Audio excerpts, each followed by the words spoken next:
नमस्कार। चलिए आज बात करते हैं भारत के हाईटेक फ्यूचर की। और इसमें भी दो खास चीजों पर फोकस करेंगे। इलेक्ट्रिक गाड़ियां और डिफेंस ड्रोन्स। ये दोनों मिलकर कैसे भारत की तस्वीर बदल रहे हैं, आइए समझते हैं। अच्छा, एक सवाल।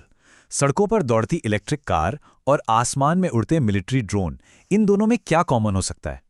पहली नज़र में तो दोनों बिल्कुल अलग दुनिया की चीजें लगती हैं, है ना? एक जमीन पर, एक आसमान में। तो फिर कनेक्शन क्या है?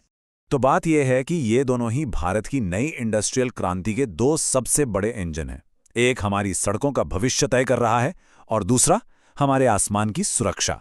चलिए सबसे पहले जमीन पर आते हैं और भारत की इलेक्ट्रिक व्हीकल यानी ईवी क्रांति को थोड़ा और करीब से देखते हैं।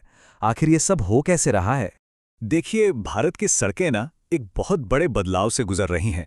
वो धुआं छोड़ती गाड़ियों की जगह अब धीरे धीरे शांत और साफ सुथरी इलेक्ट्रिक गाड़ियां ले रही हैं। और ये अब कोई दूर का सपना नहीं, बल्कि एक हकीकत बनता जा रहा है। और ये कोई छोटा मोटा बदलाव नहीं है। जानते हैं, भारत की पूरी इंडस्ट्रियल पिक्चर में अकेले ट्रांसपोर्टेशन सेक्टर का हिस्सा लगभग 61% है।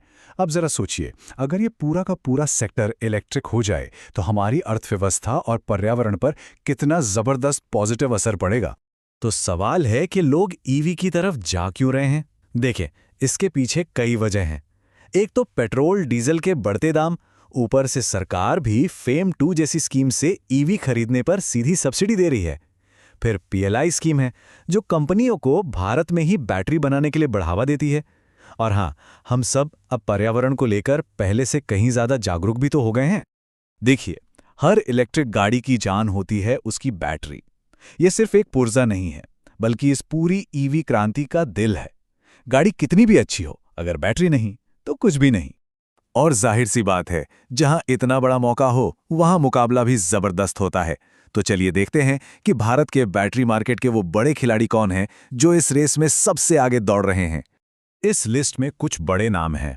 एक तरफ एक्साइड और अमारा राजा जैसे पुराने मंझे हुए खिलाड़ी हैं जो बरसों से हमारी गाड़ियों को पावर दे रहे हैं।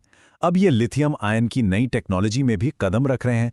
इनके साथ ही एचबीएल पावर और निप्पो जैसी कंपनियां भी इस रेस में पूरा दम लगा रही हैं। चलिए अब सड़कों से नजर हटाकर सीधा आसमान की ओर चलते हैं।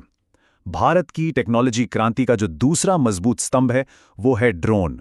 और ये हमारी डिफेंस स्ट्रैटेजी को पूरी तरह से बदल रहा है। देखिए, लड़ाई का तरीका पूरी तरह बदल रहा है। अब वो बड़े बड़े टैंकों और लड़ाकू विमानों वाला जमाना नहीं रहा।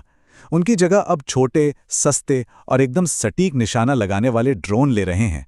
ये कुछ ऐसा है कि पूरी फौज भेजने के बजाय एक स्मार्ट और एकदम सटीक सर्जिकल स्ट्राइक कर दी जाए। और ये मार्केट कोई छोटा मोटा नहीं है। अंदाज़ा लगाइए, 2030 तक पूरी दुनिया में मिलिट्री ड्रोन का मार्केट लगभग $40 अरब का हो जाएगा। ये भारत के लिए एक बहुत बहुत बड़ी आर्थिक अपॉर्चुनिटी है। और यहाँ एक और दिलचस्प बात है, ड्रोन बनाने का मार्केट तो बढ़ ही रहा है, लेकिन ड्रोन को रोकने वाली यानी काउंटर ड्रोन टेक्नोलॉजी का मार्केट उससे भी तेज, लगभग 21% सालाना की रफ्तार से बढ़ रहा है। मतलब ये एक डबल रेस है, बेहतर ड्रोन बनाने की और उन्हें रोकने की भी। और जाहिर है, भारत इस रेस में पीछे नहीं रहना चाहता। सरकार मेक इन इंडिया पर पूरा जोर दे रही है, बाहर से ड्रोन के इंपोर्ट पर रोक लगा रही है और अपने भारी भरकम डिफेंस बजट का एक बड़ा हिस्सा इन नई टेक्नोलॉजीज पर लगा रही है। लक्ष्य एकदम साफ है, ड्रोन के मामले में आत्मनिर्भर बनना। इस मैदान में भी बड़े बड़े खिलाड़ी उतर चुके हैं। एक तरफ लार्सन एंड टुब्रो जैसे पुराने महारथी हैं जो अपनी इंजीनियरिंग की ताकत का इस्तेमाल कर रहे हैं, तो दूसरी तरफ जेन टेक्नोलॉजीज जैसी नई और फुर्तीली कंपनियां हैं जो अपने इनोवेशन से सबको हैरान कर रही हैं।